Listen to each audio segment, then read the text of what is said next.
Nagpanindugan ang grupo nga Bayan Muna nga hindi dapat pag-ipaanggid ang paggamit sa mga alias sa mga baganihan sa mga pangalan nga makita sa mga acknowledgement receipt nga may kaangtanan sa confidential funds ng Office of the Vice President.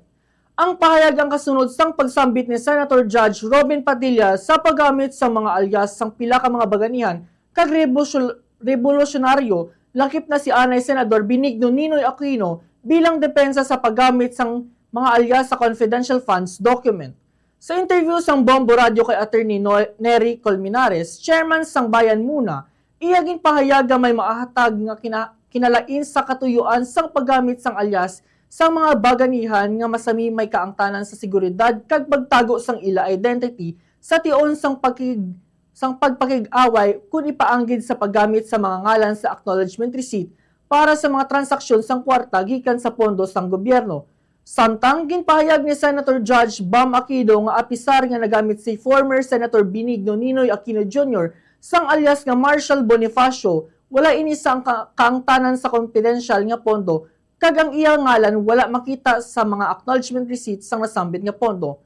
Yari pamatian ta ang nangin kabahin sang pahayag ni Attorney Nery Colmenares, chairman sang Bayan Muna. Una, yung mga bayani natin na kung gumamit man ng nom de guerre o kaya yung kumbaga alias nung panahon nila, ang rason naman noon ay dahil nagre-revolusyon sila sa Espanya. So, kailangan gumamit ka ng code para hindi ka mabisto. Itong mga tao na sinasabi nilang gumamit ng alias, hindi naman nila naprubahan na ito talaga ay mga kung ano man na klaseng intelligence ang dala nila na endanger ang buhay nila. Hindi pwede. Otherwise, kung sabihin lang nila, kasi confidential kaya naggumamit ng alias, o di goodbye billions of pesos ng public funds.